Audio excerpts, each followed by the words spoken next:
In the winter of 1847, 17 young women entered the remote St. Margaret's Convent in the hills of western Pennsylvania, eager to dedicate their lives to God.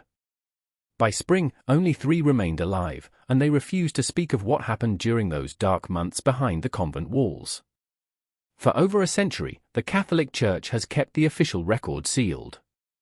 But recently discovered letters from the sole surviving nun reveal a horror so disturbing it challenges everything we thought we knew about religious devotion and human nature. What drove 14 devout women to their deaths in a place meant to be a sanctuary?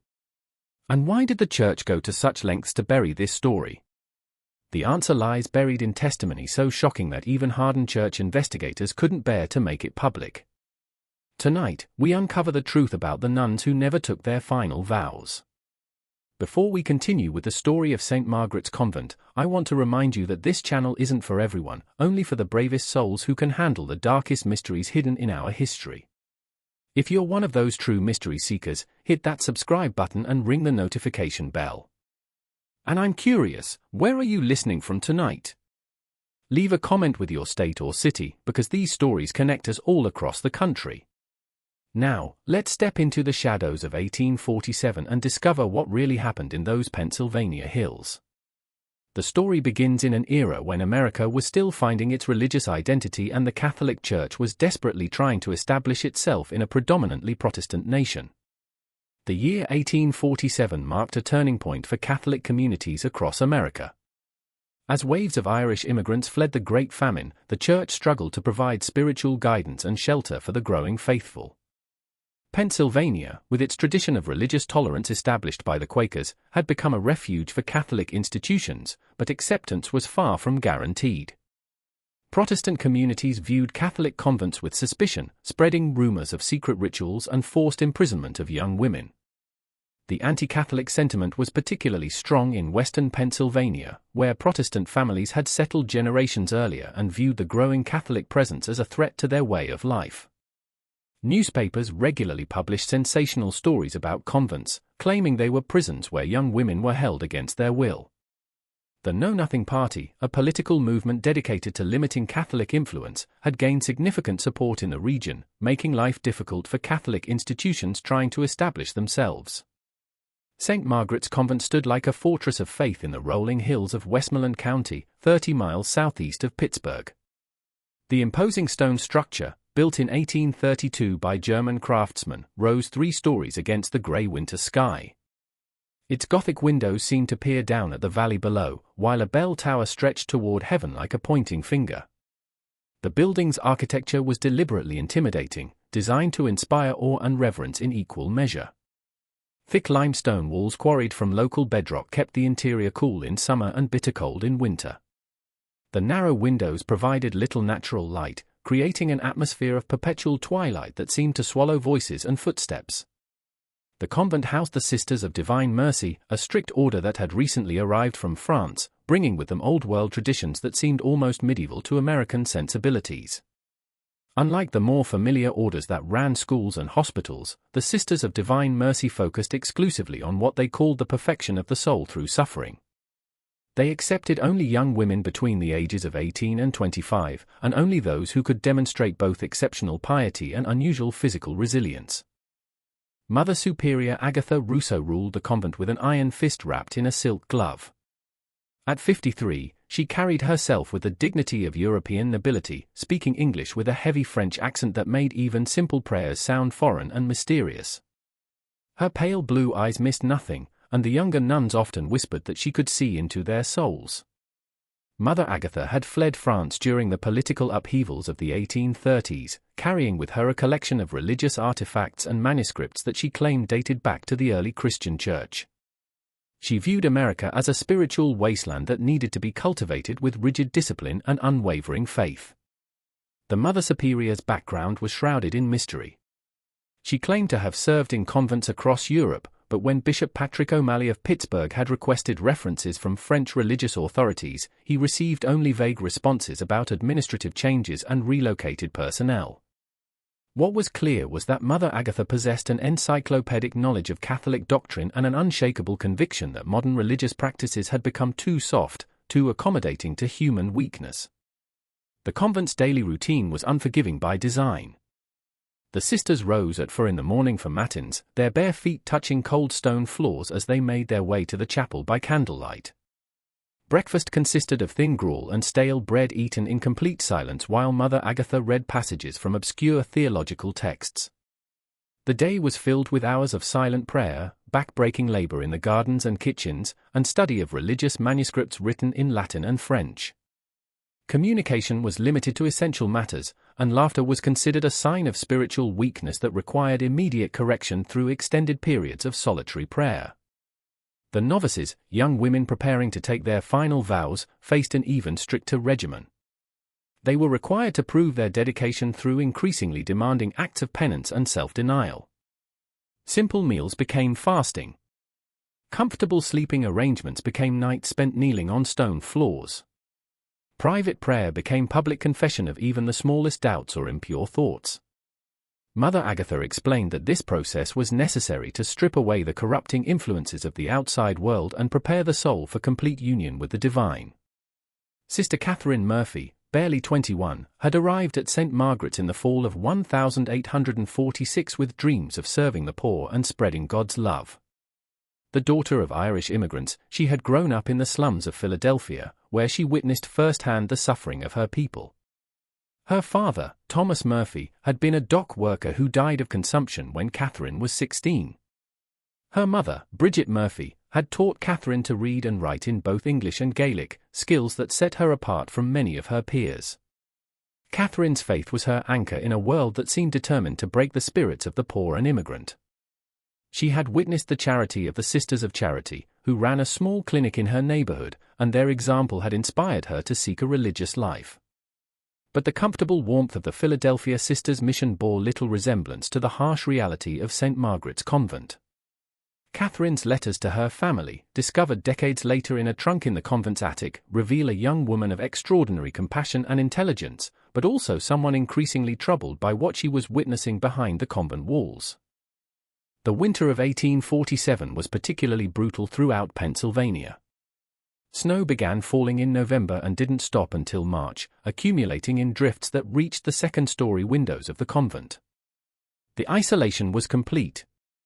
No visitors, no mail, no contact with the outside world beyond the weekly visit from Father Heinrich Metz, an elderly German priest who served the scattered Catholic communities in the region. Even these visits became irregular as the roads became impassable, leaving the convent completely cut off from any outside oversight. Food supplies, already meager by design, dwindled to dangerous levels. The convent's gardens were buried under 6 feet of snow, and the root cellars' stores of preserved vegetables began to run low by January. But Mother Agatha refused to reduce the demanding physical labor that was part of the daily routine. If anything, she increased the requirements, explaining that physical hardship was a pathway to spiritual enlightenment. The novices grew thin and pale, their movements becoming sluggish as hunger and cold took their toll. But hunger was the least of the novices' concerns. Mother Agatha had announced in December that this winter would be a special test of their faith, a purification that would separate the truly dedicated from the merely curious. She spoke of ancient traditions and practices that had been lost in the modern church's accommodation to worldly concerns. The worthy would be elevated to a new level of spiritual understanding, while the unworthy would be redirected to more appropriate paths of service. On the night of December 13, 1847, Sister Catherine was awakened not by the usual morning bell, but by a sound that would haunt her dreams for the rest of her life, the soft, desperate sobbing of her roommate, Sister Mary Agnes O'Brien, a girl of 19 who had arrived from Boston just 2 months earlier. When Catherine whispered to ask what was wrong, Mary Agnes grabbed her arm with surprising strength and pulled her close, her breath hot against Catherine's ear. "They're taking us to the chapel," Mary Agnes whispered, her voice trembling with barely controlled terror. "One by one, in the middle of the night. And some of us don't come back the same. Sister Elizabeth came back 3 nights ago, but she's not Elizabeth anymore. She doesn't speak, doesn't eat the same food as us, and I saw her drinking something red from a cup that Mother Agatha gave her. Her eyes, Catherine, her eyes reflect light like an animal's." Now, the chapel at St. Margaret's was unlike any Catherine had seen before. Built into the basement of the convent, it was carved directly from the limestone bedrock, creating a cave-like atmosphere that seemed to swallow light and sound. The walls wept moisture constantly, creating strange patterns that seemed to shift and move in the flickering candlelight. Strange symbols were etched into the stone, not the familiar Christian imagery of crosses and saints, but something older, more primitive. Spirals that seemed to draw the eye inward, geometric patterns that hurt to look at directly, and symbols that resembled twisted human forms engaged in acts Catherine couldn't quite identify. Mother Agatha claimed they were ancient Christian symbols from the catacombs of Rome, representations of the earliest martyrs' devotion to their faith. But Sister Catherine, educated in a convent school in Philadelphia by Irish sisters who prided themselves on their knowledge of church history, had never seen anything like them. The symbols seemed to predate Christianity entirely, reaching back to traditions that the early church had supposedly eliminated centuries ago. The chapel's altar was particularly unsettling. Instead of the traditional stone slab, it consisted of a circular depression carved into the living rock, surrounded by channels that led away into darkness. Mother Agatha explained that this design allowed for the proper collection and consecration of offerings, but she never specified what those offerings might be. The altar was stained with something dark that had soaked deep into the porous stone, creating patterns that seemed to pulse with a life of their own. That night, as the clock tower chimed midnight, Mother Agatha appeared at their dormitory door with two senior sisters. Their faces were hidden by heavy veils that covered not just their heads, but their entire features, leaving only dark openings where their eyes should be. They carried candles that seemed to burn with an unusual flame, not the warm yellow glow of ordinary candles, but a cold blue-white light that cast strange shadows and made familiar objects look alien and threatening. Sister Mary Agnes, Mother Agatha's voice was barely above a whisper, but it carried clearly through the dormitory. It is time for your private examination of faith. You have been chosen for a special honor, one that will test your dedication to our sacred mission. Come with us willingly, and you will be rewarded with understanding beyond your current comprehension. Catherine watched in horror as her roommate was led away, her bare feet making no sound on the cold stone floor. Mary Agnes looked back once, her eyes wide with terror, and Catherine saw her mouth form words that made no sound. "Help me." The door closed with a finality that seemed to echo through the building like the ceiling of a tomb. Catherine pressed her ear to the thick wooden door, straining to hear any sound from the corridor, but the walls absorbed everything. She waited by the narrow window, watching for any sign of movement in the chapel windows visible from her dormitory, but heavy curtains had been drawn across all the openings. The only light came from an eerie glow that seemed to emanate from the chapel itself, as if the very stones were luminescent. Hours passed. Catherine dozed fitfully, starting awake at every sound, real or imagined. Just before dawn, she heard footsteps in the corridor, slow, measured steps that didn't quite sound like the quick, nervous pace Mary Agnes normally maintained. The dormitory door opened and a figure entered. In the dim pre-dawn light, Catherine could see that it was indeed Mary Agnes, but something was fundamentally different about her. Mary Agnes moved with a fluid grace that seemed unnatural, her usual nervous energy replaced by an almost predatory stillness. When she turned to look at Catherine, her eyes caught the faint light streaming through the window and reflected it back with an intensity that made Catherine's breath catch.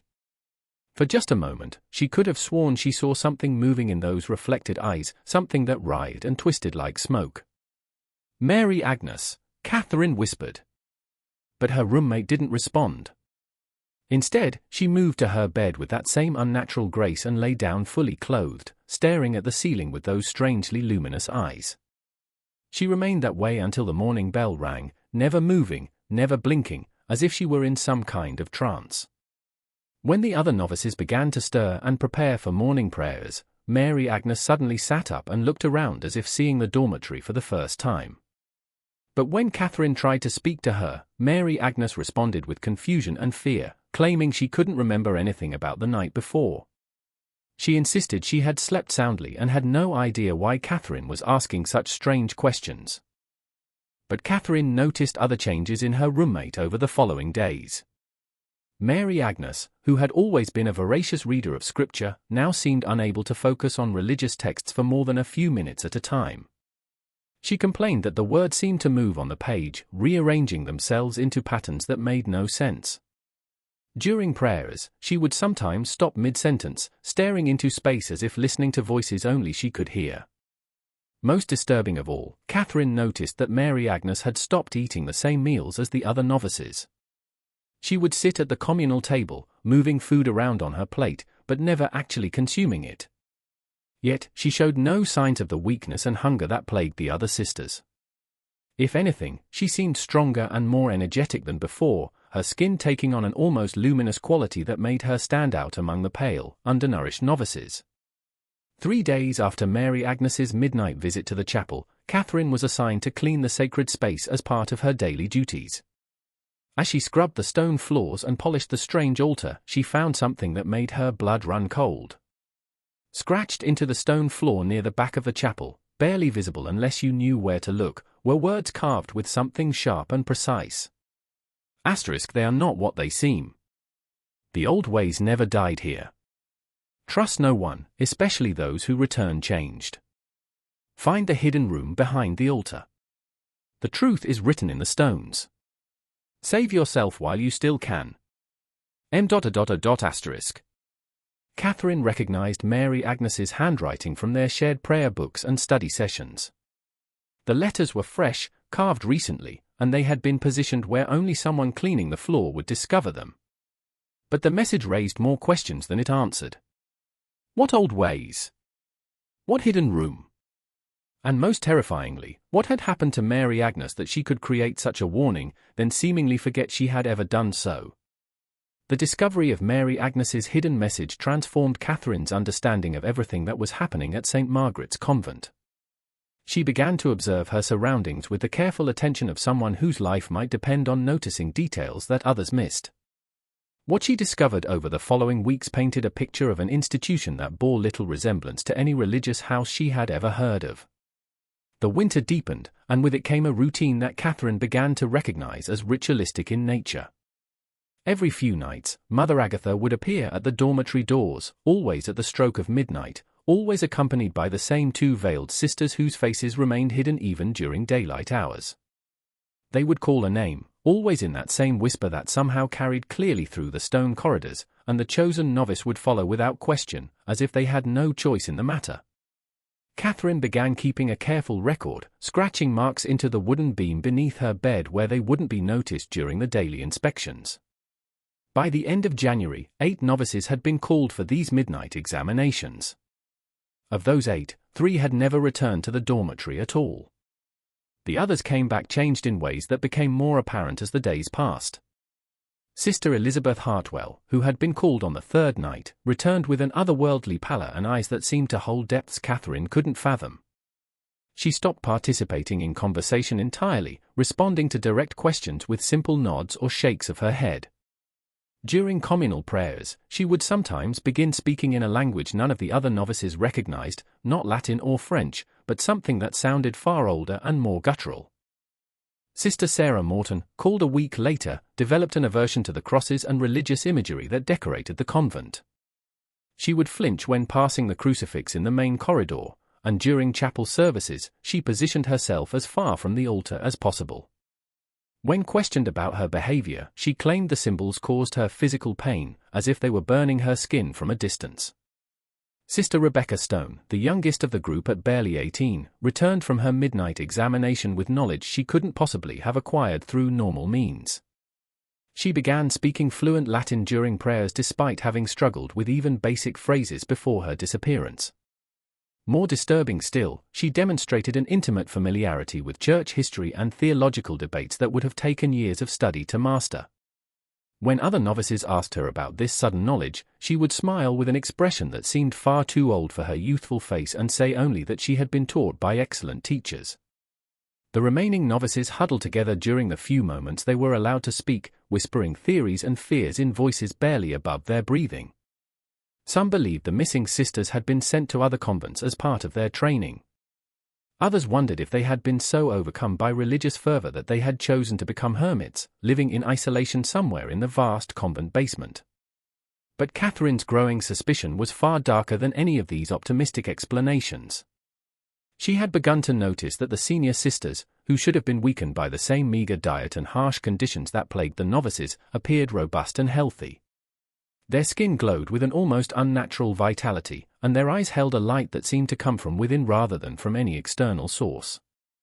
They moved through the corridors with a grace and energy that defied the harsh conditions of their supposed ascetic lifestyle.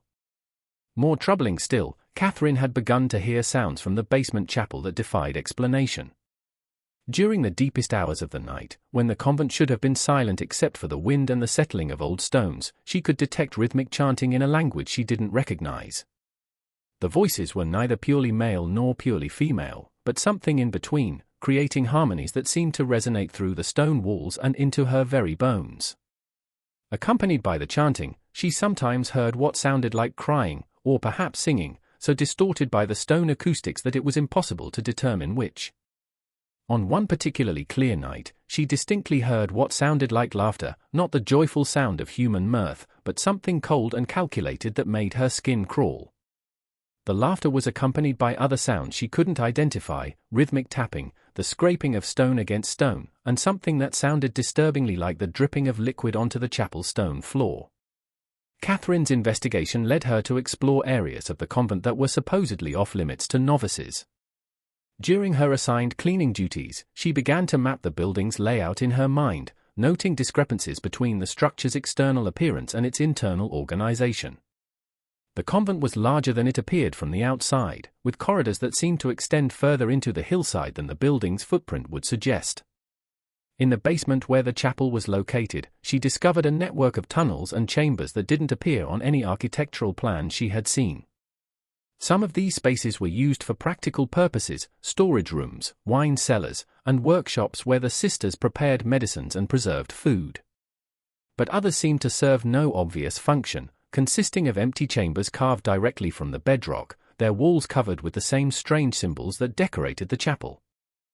The most significant discovery came when Catherine found what Mary Agnes's message had referred to as the hidden room behind the altar. During one of her cleaning sessions in the chapel, she noticed that the stones behind the altar didn't quite align properly. Closer inspection revealed that one section of the wall was actually a cleverly concealed door, operated by pressing a sequence of symbols carved into the stone. Inside the hidden chamber, Catherine found a sight that challenged everything she thought she knew about the Sisters of Divine Mercy. The room was filled with books and manuscripts, but these were not the religious texts she expected to find in a convent library. Many were written in languages she didn't recognize, their pages filled with diagrams and illustrations that depicted practices having nothing to do with Christianity. Some of the manuscripts were clearly ancient, their vellum pages yellow with age and their ink faded to brown. Others appeared more recent, written in fresh ink on quality paper. What they all shared was a focus on what Catherine could only describe as transformation, detailed instructions for changing the fundamental nature of human beings through ritualistic practices that seemed to combine elements of religion, medicine, and something far darker. One particular manuscript, written in French, caught Catherine's attention because she could understand portions of it. The text described something called *la transformation divine*, the divine transformation, a process by which ordinary humans could be elevated to a higher state of existence. But the methods described were horrifying in their clinical detail.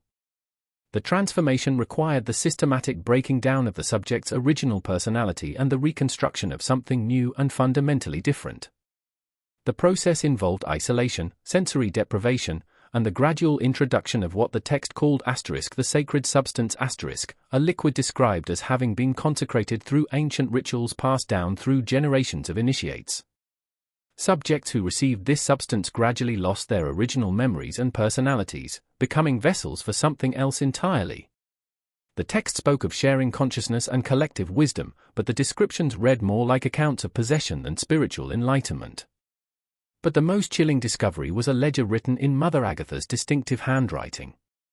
The book contained detailed records of every young woman who had entered St. Margaret's Convent over the past 15 years, not just the current group of novices, but dozens of others whose names Catherine had never heard mentioned. Each entry included the girl's background, her reasons for seeking religious life, and detailed observations about her physical and mental characteristics. More disturbing still were the notations about each girl's progress through what the ledger called *, the selection process *. Some entries were marked as * successfully integrated *, with dates and descriptions of their new roles within the convent hierarchy. Others were labeled *unsuitable for integration*, followed by dates and cryptic notes about *alternative arrangement*. A few entries simply ended with the word *consumed* and a date, with no further explanation. The ledger's most recent entries concerned Catherine's current group of novices. Each girl was described in clinical detail, with assessments of her potential for successful transformation. Catherine's own entry made her hands shake as she read it. Highly intelligent, strong-willed, demonstrates troubling independence of thought. Potential for integration unclear. May require special handling if resistance develops. Monitor closely for signs of awareness. Catherine realized with growing horror that she had stumbled upon evidence of something far beyond simple religious corruption. This was a systematic operation that had been consuming young women for over a decade, transforming some into something inhuman while disposing of others in ways the ledger didn't specify. The question that terrified her most was simple: how long did she have before her own name appeared in that final column? The knowledge Catherine had gained from the hidden chamber created a terrible burden. She now understood that St. Margaret's Convent was not merely a place of harsh religious discipline, but something far more sinister, a carefully orchestrated trap designed to ensnare young women seeking spiritual fulfillment. But knowing the truth and acting upon it were two very different things. How could she warn the other novices without revealing how she had acquired her information? And more critically, how could she convince them of something so unbelievable? The answer came when Catherine realized she wasn't the only one who had begun to notice the strange changes in their companions. Sister Margaret O'Brien, a sharp-eyed girl from Boston whose father was a physician, had been making her own observations about the altered behavior of the novices who had returned from their midnight examinations. During a brief moment when they were allowed to speak while working in the kitchen, Catherine managed to whisper a single word that carried enormous weight: basement. That night, Margaret slipped away from her dormitory and met Catherine in the storage room adjacent to the kitchen. The space was cramped and cold, filled with sacks of grain and barrels of preserved vegetables, but it provided the privacy they desperately needed. When Catherine showed her excerpts from the manuscript she had discovered and explained what she had learned from Mother Agatha's ledger, Margaret's face went white as parchment. "I knew something was wrong," Margaret whispered, her medical training helping her process the horrifying information more quickly than someone without her background might have. "My roommate, Sister Elizabeth, she came back from one of those midnight visits fundamentally changed. She doesn't eat the food anymore. I've been watching her carefully. She goes through the motions of eating, but she never actually swallows anything. And I've seen her drinking something else, something thick and dark red that Mother Agatha brings her in a special cup." Margaret's observations added crucial details to Catherine's growing understanding of the situation. As the daughter of a physician, she had been trained to notice changes in human behavior and physiology that others might miss. She had documented a pattern of alterations in the returned novices that went far beyond simple personality changes. "Their body temperature has changed," Margaret explained, her voice barely audible in the cramped storage room. "When we're working together in the kitchen, I've noticed that their skin is cold to the touch, even when the rest of us are warm from the fire. And their breathing, sometimes they go for minutes without drawing breath, as if they've forgotten they need to breathe at all." The two young women realized they were not alone in their growing awareness of the situation. Over the next few days, they carefully identified 3 other novices who had noticed the changes but hadn't understood their significance. Sister Anne Fitzgerald, barely 18 and terrified by what she was witnessing, had been scratching prayers into the walls of her cell, begging for protection from something she couldn't name. Sister Rose McKenna, whose roommate had disappeared entirely the week before, had begun sleeping with a makeshift cross clutched in her hand, claiming it was the only thing that helped her feel safe. And Sister Clara Walsh, the most intellectually curious of the group, had been conducting her own investigation into the convent's history. Clara's research had uncovered disturbing patterns in the local records. She had gained access to the convent's official correspondence during her duties as Mother Agatha's secretary, and she had noticed discrepancies between the convent's internal records and the report sent to the bishop in Pittsburgh. According to the official reports, St. Margaret's Convent had successfully trained and ordained dozens of sisters over the past 15 years, sending them to serve in parishes across the country. But Clara had been unable to find any trace of these supposedly ordained sisters in church records. More troubling still, Clara had discovered that several families in the region had inquired about daughters who had entered St. Margaret's Convent but had never been heard from again. The convent's responses to these inquiries followed a consistent pattern. The young women had supposedly been called to serve in remote missions or had chosen lives of complete contemplative silence that precluded any contact with the outside world. The families were assured their daughters were happy and fulfilled in their religious vocations, but no proof of this happiness was ever provided. As the 5 remaining unaltered novices began to share information, a picture emerged of an operation that was far more sophisticated and long-running than any of them had initially suspected. The Sisters of Divine Mercy were not simply a corrupt religious order, but something that had infiltrated the Catholic Church for its own purposes. They had chosen their location carefully, remote enough to avoid regular oversight, but accessible enough to attract young women seeking religious life. Their recruitment methods were subtle but effective, targeting girls from poor families who would not be missed quickly, or those from distant locations whose families would have difficulty investigating their fate. The 5 survivors began to meet secretly, sharing information and developing theories about what was really happening at St. Margaret's Convent. Catherine shared her discoveries from the hidden chamber, while Margaret provided medical insights into the physical changes she had observed. Clara contributed information about the convent's operations and correspondence, while Anne and Rose shared their observations about the daily routines and behaviors of the senior sisters. Through these discussions, they began to understand that the transformation process was gradual and irreversible. The midnight examinations were not single events, but the beginning of a systematic process of psychological and physical alteration that could take weeks or months to complete. The novices who returned from these sessions were in various stages of transformation, their original personalities slowly being replaced by something else entirely. But perhaps the most disturbing realization was that the senior sisters themselves had once been young women like them. Mother Agatha's ledger contained references to the founding sisters who had established the convent, but older records suggested that these women had originally come to America as novices seeking religious life. Over time, they had been transformed into the creatures they now served, losing their original identities and becoming agents of whatever force was directing the operation. The 5 young women began to plan their escape, but they quickly realized the magnitude of the challenges they faced. The convent was isolated by miles of wilderness, and the harsh winter conditions made travel on foot virtually impossible. Even if they could reach the outside world, who would believe their story? They had no physical evidence that would convince authorities, and their claims would seem like the fantasies of hysterical young women. Worse still, they began to notice that their secret meetings had not gone undetected. Mother Agatha's behavior toward them became increasingly cold and calculating, and the senior sisters began to watch them with an intensity that suggested they were aware of the growing resistance. The 5 novices realized that time was running out. They would soon be called for their own midnight examinations, and once that happened, they would either be transformed like the others or disappear entirely.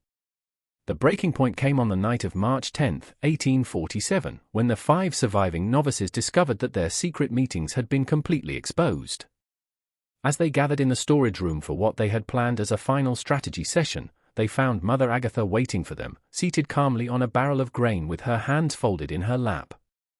The cold smile on her face told them everything they needed to know about the effectiveness of their supposed secrecy. "My dear children," Mother Agatha's voice carried its usual silk-over-steel quality, but now Catherine could hear something else beneath the surface, something that sounded almost like amusement. "Did you really believe that your little gatherings had gone unnoticed?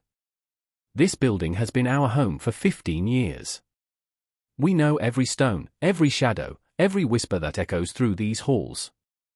We have been watching you, listening to you, learning about your fears and your hopes and your pathetic attempts at resistance." The senior sisters emerged from the shadows where they had been concealed, surrounding the 5 terrified novices with the coordinated precision of predators who had executed this same maneuver many times before. In the flickering candlelight, Catherine could see that their faces were no longer hidden by veils. For the first time, she looked directly at the features of the women who had been directing the convent's activities, and what she saw challenged her understanding of human biology. These were not the faces of middle-aged religious women weathered by years of ascetic living. The skin was too smooth, too pale, stretched tight over bone structure that seemed subtly wrong, cheekbones too sharp, jaws too angular, eye sockets too deep. Most disturbing of all were their eyes, which reflected the candlelight with an intensity that reminded Catherine of nocturnal animals. When they smiled, their teeth appeared longer and sharper than normal human dentition, and their movements possessed a fluid grace that suggested joints and muscles that operated according to different rules than those governing ordinary human anatomy. "We want you to understand," Mother Agatha continued, rising from her seat with that same unnatural grace, "that we bear you no ill will. What we offer is not punishment, but elevation. You have been chosen not for death, but for transformation into something far superior to your current limited existence. The fear you feel is natural. It is the fear of the caterpillar that must die for the butterfly to be born." Catherine found her voice, though it trembled as she spoke. "What **** you? What have you done to the others?" Mother Agatha's smile widened, revealing those unnaturally sharp teeth. "We are what humanity can become when it abandons the limitations imposed by your primitive understanding of existence. Your friends, your roommates, your fellow novices, they have been given the opportunity to transcend their mortal boundaries. Some have embraced this gift willingly. Others required more persuasion. But all have contributed to our great work in one way or another." Margaret stepped forward, her medical training giving her the courage to ask the question they all feared to voice, and those who couldn't be transformed, what happened to them? "Nothing is ever wasted," Mother Agatha replied, her tone becoming almost conversational. "Those who proved unsuitable for elevation served other purposes. Their life force, their essence, their vital energy, all of it contributed to sustaining those of us who have already achieved transformation. It is a beautiful circle, really. The weak nourish the strong, the temporary sustains the eternal, the mortal feeds the immortal." The senior sisters began to move closer, forming a tighter circle around the 5 novices. Catherine could smell something emanating from them, not the expected scents of soap and incense that should have clung to religious women, but something metallic and sweet that made her stomach turn. It was the same smell she had noticed clinging to the returned novices, the scent she had attributed to the herbs used in their mysterious prayers. "The choice before you is simple," Mother Agatha explained, her pale eyes studying each of the young women in turn. "You may join us willingly, retaining some portion of your original consciousness during the transformation process. This path is less traumatic and allows for a smoother integration into our community. Or you may resist, in which case the transformation will be forced upon you, resulting in a less pleasant experience and a more complete erasure of your original personality." And began to cry, the sound echoing strangely in the confined space of the storage room. "We just wanted to serve God," she whispered. "We came here to dedicate our lives to helping others." "And so you shall," Mother Agatha assured her, reaching out to stroke Anne's hair with fingers that seemed too long and too pale. "But you will serve powers far older and more magnificent than the pale god worshipped by your ignorant masses. You will become part of something that has existed since before your Christ walked the earth. Something that has hidden within the structures of organized religion for over 1,000 years, feeding on the faith of the innocent and growing stronger with each generation. ***, just when we thought we'd seen it all, the horror in St. Margaret's Convent intensifies. If this story is giving you chills, share this video with a friend who loves dark mysteries. Hit that like button to support our content, and don't forget to subscribe to never miss stories like this. Let's discover together what happens next in Catherine's desperate fight for survival. ***. Rose found the courage to speak, her voice stronger than the others expected. "You're talking about demons. You're talking about selling our souls." Mother Agatha laughed, a sound like breaking glass in the confined space. "Demons. Souls. Such primitive concepts. We are evolution, child. We are what your species will become when it finally abandons the superstitions that have held it back for millennia. There are no demons here, only beings who have learned to transcend the limitations of mortality. There are no souls being sold, only consciousness being elevated to a higher plane of existence." The senior sisters began to close their circle tighter, and Catherine could see that some of them were carrying objects she hadn't noticed before, cups made of what appeared to be tarnished silver, filled with a thick liquid that seemed to move of its own accord. The smell emanating from these cups was overwhelming, a combination of copper pennies and rotting flowers that made her gag. The process is quite simple, Mother Agatha explained, her tone taking on the quality of a teacher instructing students. The sacred substance, which you see before you, has been consecrated through rituals that date back to the earliest days of human civilization. When consumed, it begins the breakdown of your current limitations, preparing your consciousness for integration with our collective wisdom. The transformation takes several days to complete, during which time you will experience visions and sensations beyond anything your current limited perception can imagine. Margaret's medical training kicked in, and she began to back away from the approaching sisters. "That's poison. You're talking about poisoning us?" "Poison is such an ugly word," Mother Agatha replied. "Medicine can be poison, and poison can be medicine. It all depends on the dosage and the intended outcome. What we offer transforms rather than destroys, elevates rather than degrades. Your friend Mary Agnes discovered this herself.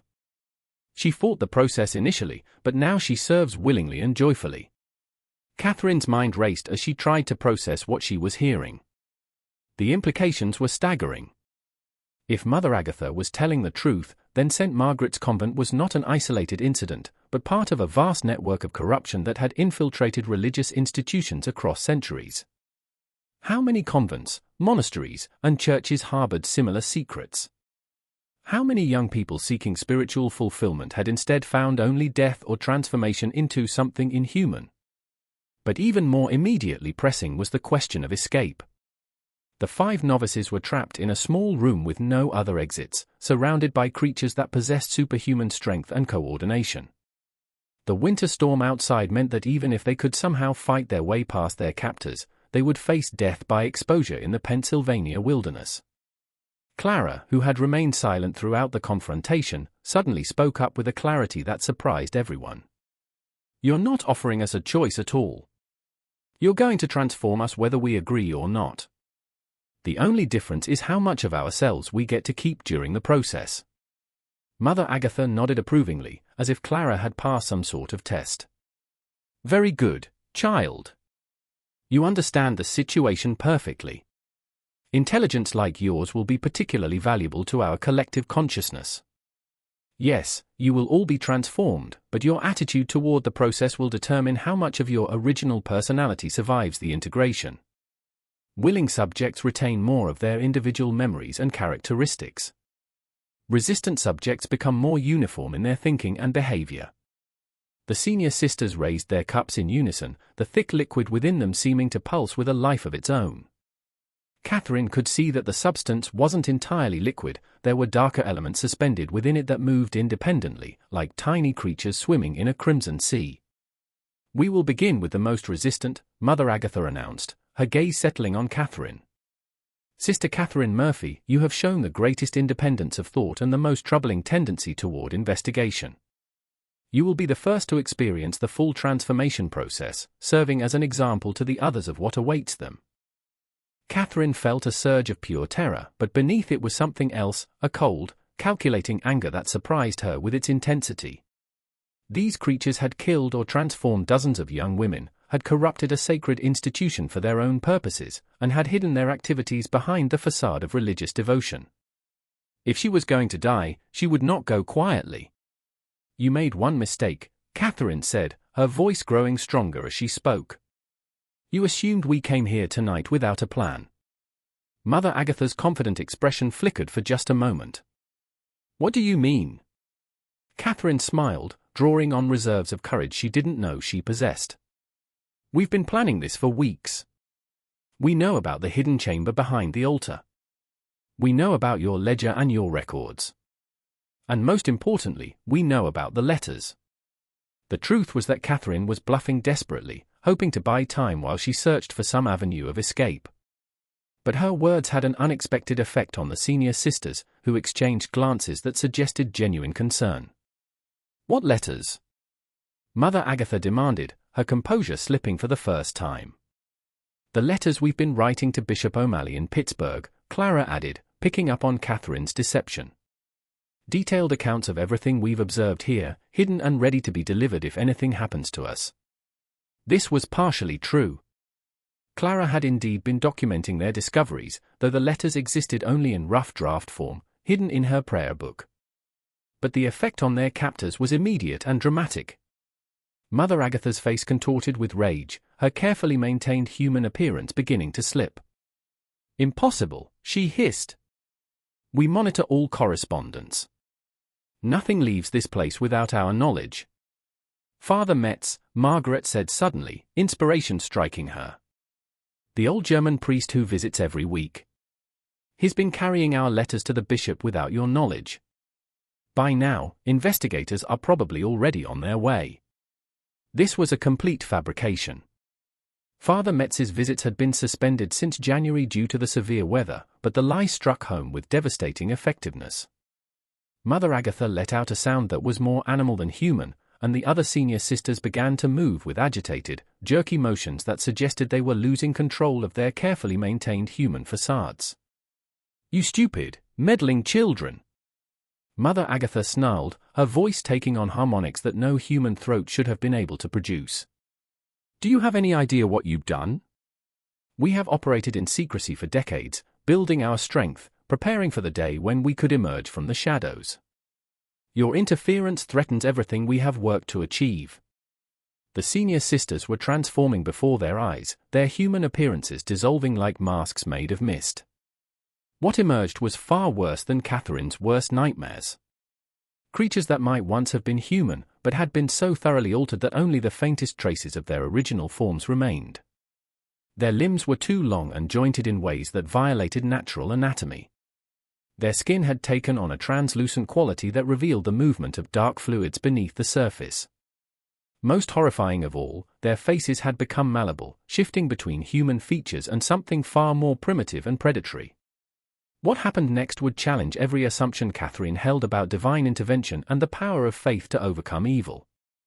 As Mother Agatha raised her cup to Catherine's lips, preparing to force the transformation process to begin, the storage room was suddenly filled with a sound that made the ancient stone walls of the convent tremble, the clear, pure tone of church bells ringing across the winter landscape.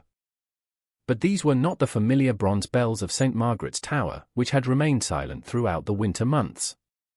These bells rang with a clarity and purity that seemed to cut through the air like silver knives, and their sound carried a power that had an immediate and devastating effect on the transformed sisters.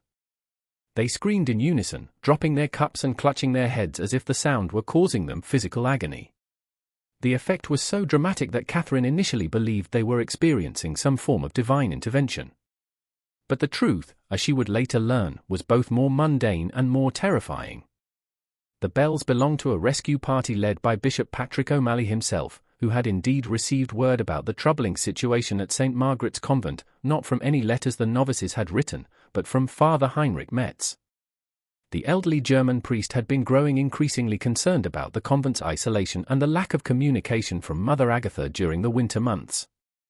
When the weather finally cleared enough for travel in early March, he had made the dangerous journey to St. Margaret's to check on the welfare of the sisters. What he found there had prompted him to ride immediately to Pittsburgh and report his concerns to the bishop. Father Metz had discovered evidence of the convent's true nature in the most mundane way possible, by arriving unexpectedly and finding the basement chapel in use during what should have been normal sleeping hours. The sight of the transformed sisters conducting their ritual over the body of a novice who had been reported as successfully transferred to another house had shattered his understanding of what was happening at St. Margaret's. But Father Metz was not an ordinary country priest.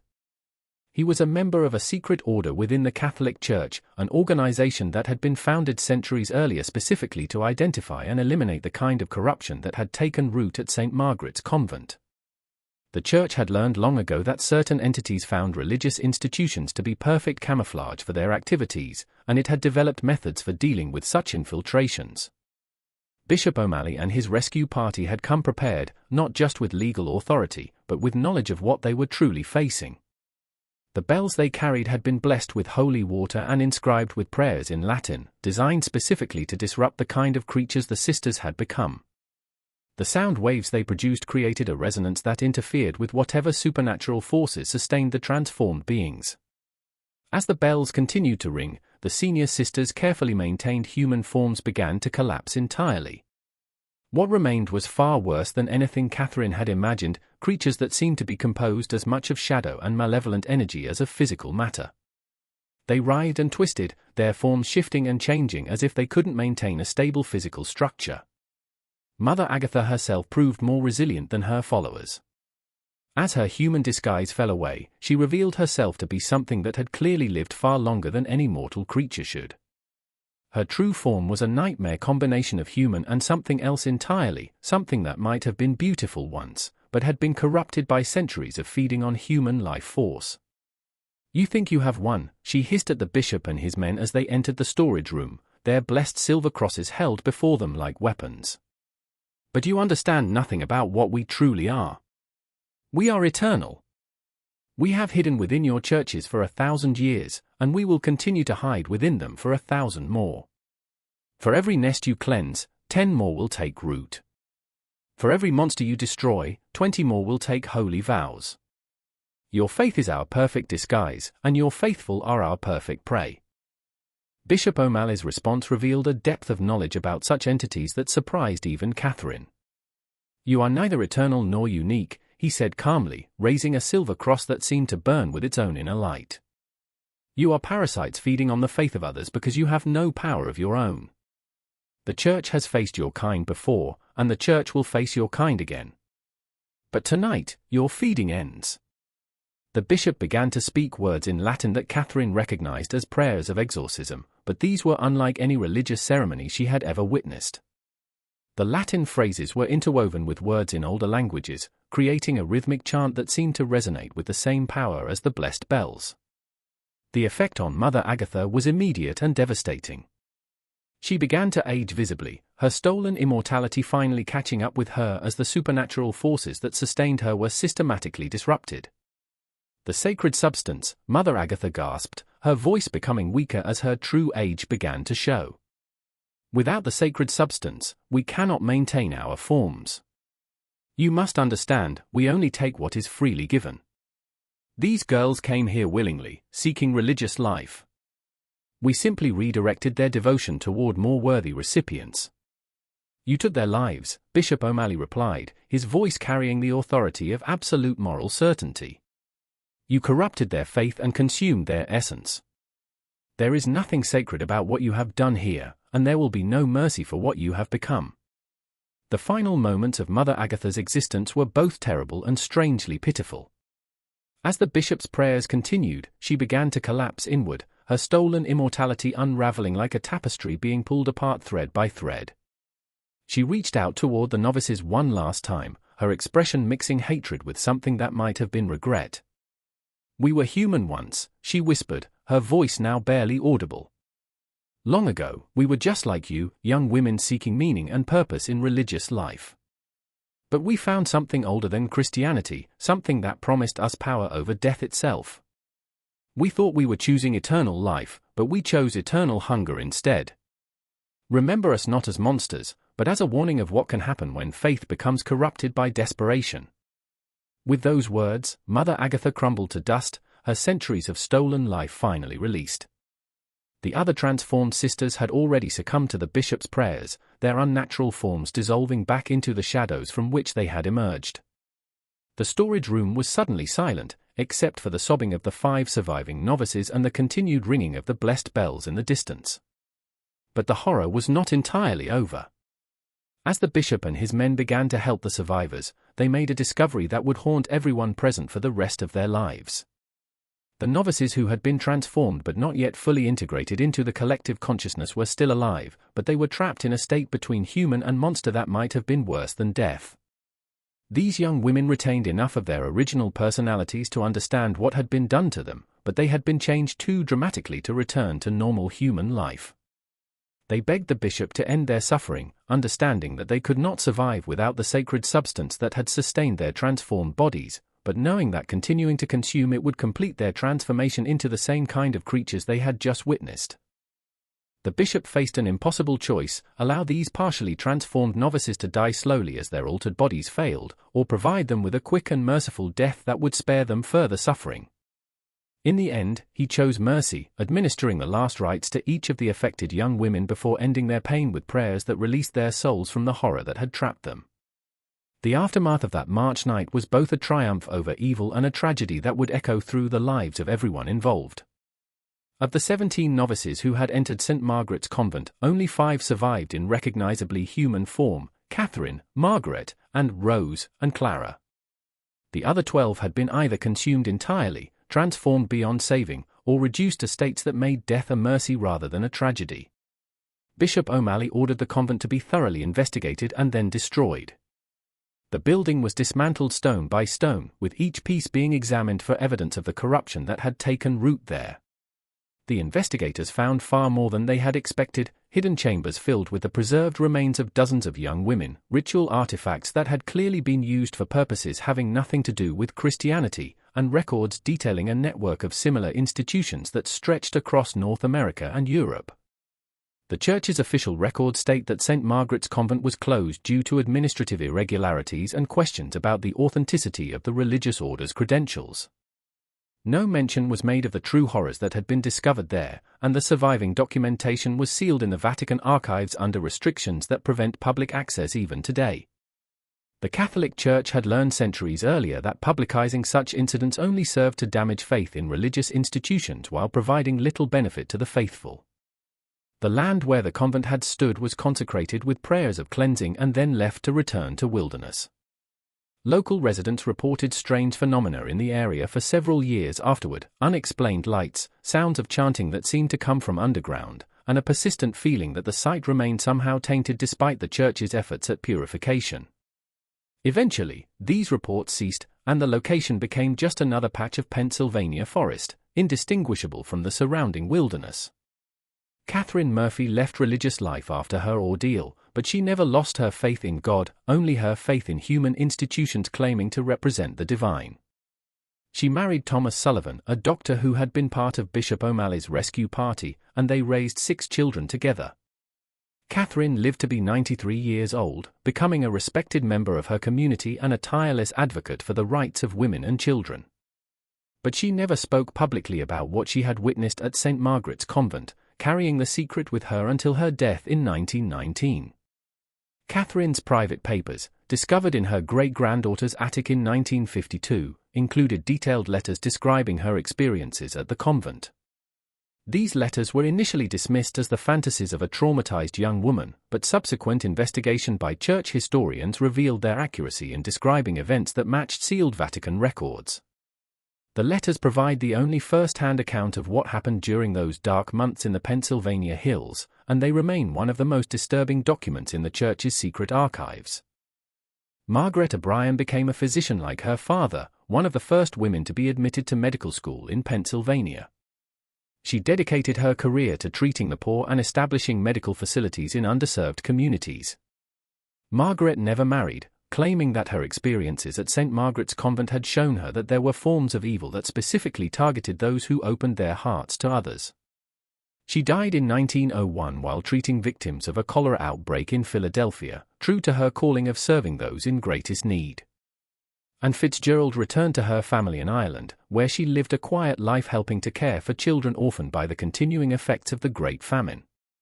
She never spoke of her time in America, and her family assumed she had simply found religious life unsuited to her temperament.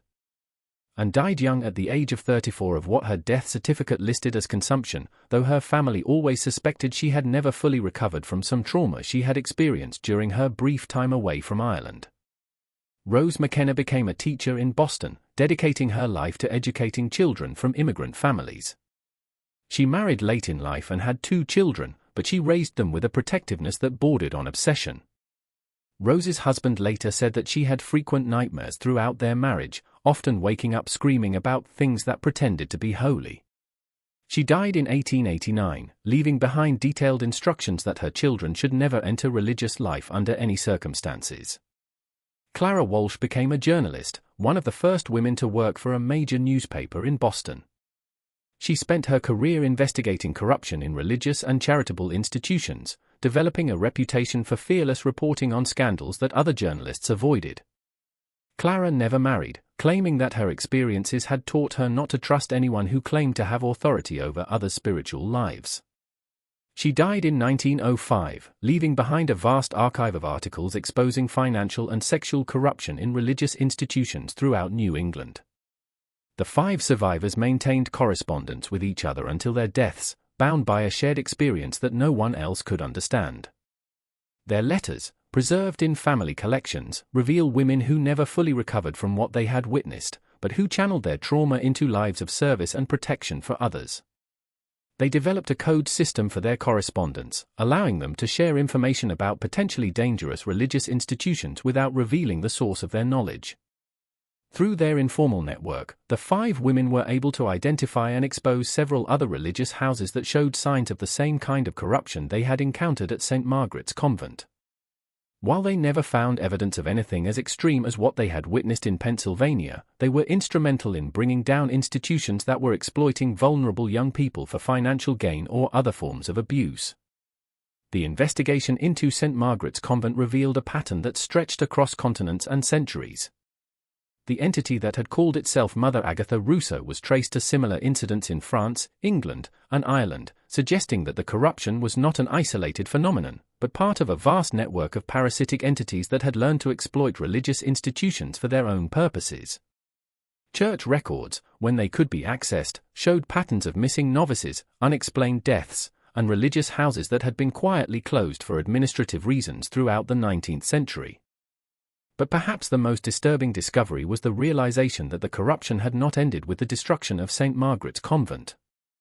Bishop O'Malley's private papers, made available to researchers in 1975, included references to 12 other houses that had been cleansed over the following decades, and correspondence with church authorities in Europe suggesting that the problem was international in scope. The bishop had spent the remainder of his career developing protocols for identifying and eliminating such corruption, creating a secret department within the church that continued to operate well into the 20th century. The broader implications of the St. Margaret's incident forced the Catholic Church to confront uncomfortable questions about the vulnerability of religious institutions to infiltration by malevolent forces. The very qualities that made religious life appealing to genuinely faithful individuals, isolation from worldly concerns, absolute obedience to authority, and willingness to sacrifice personal desires for higher purposes, also made religious institutions attractive targets for those who would exploit such devotion for darker purposes. Church authorities developed new protocols for oversight of religious houses, requiring more frequent inspections and better documentation of the fate of novices and postulants. But these measures were implemented quietly, without public acknowledgement of the problems they were designed to address. The Church had learned that admitting to such infiltration would damage faith in religious institutions while providing no real benefit to the faithful. Catherine's final letter, written shortly before her death in 1919, contained a warning that resonates with particular force in light of subsequent historical developments. The enemy of faith is not disbelief, but false faith. Evil does not always announce itself with obvious signs of corruption. Sometimes it wears the robes of angels and speaks in the language of salvation. Sometimes it builds institutions that look exactly like places of genuine worship, staffed by people who seem to embody the highest ideals of religious devotion. Trust in God, but be wary of those who claim to speak for Him with absolute authority. Question any religious institution that demands complete isolation from family and friends. Be suspicious of any spiritual teacher who discourages questions or independent thought. The wolves are always among the sheep, and they are always hungry. They have learned to wear our clothing, speak our language, and exploit our noblest impulses for their own dark purposes. The story of St. Margaret's Convent serves as a reminder that the corruption of religious institutions represents one of the most insidious forms of evil, precisely because it exploits humanity's highest aspirations for the lowest purposes. It shows us how those seeking to serve God can become prey for those who would exploit such devotion, and how the very structures designed to protect and nurture faith can become instruments of destruction when corrupted by malevolent influences. The mystery also demonstrates the importance of maintaining healthy skepticism even within religious contexts, and the need for transparency and accountability in all institutions that claim spiritual authority. The young women who entered St. Margaret's Convent were guilty of nothing more than seeking to dedicate their lives to serving others. Yet they became victims of a corruption that had hidden itself behind the facade of holy devotion. Perhaps most importantly, the story illustrates that the fight against such corruption requires both spiritual conviction and practical vigilance. Bishop O'Malley and his team succeeded not through prayer alone, but through careful investigation, preparation with appropriate tools and knowledge, and willingness to take decisive action when confronted with evidence of evil. The combination of faith and reason, spiritual authority and practical wisdom, proved to be the key to overcoming forces that had operated in secret for decades. This mystery shows us how the purest intentions can be corrupted by the darkest evil, and how faith itself can become a weapon in the hands of those who would exploit it. The story of St. Margaret's Convent reminds us that not all religious houses are sanctuaries, and not all who take holy vows do so with holy intentions. Sometimes the greatest horrors hide behind the most sacred facades, wearing the masks of angels while serving the purposes of demons. What do you think of this story? Do you believe everything was revealed about St. Margaret's Convent? Are there other religious institutions that might be hiding similar secrets? Have you ever encountered a religious organization that gave you an uncomfortable feeling, even though you couldn't explain why? Leave your comment below and share your thoughts with our community of mystery seekers. If you enjoyed this tale and want more horror stories like this, subscribe, hit the notification bell, and share with someone who loves mysteries as much as you do. Remember, the truth is often stranger and more terrifying than fiction. And sometimes, the most important stories are the ones that institutions try hardest to keep secret. See you in the next video, where we'll explore another dark chapter in America's hidden religious history. ****.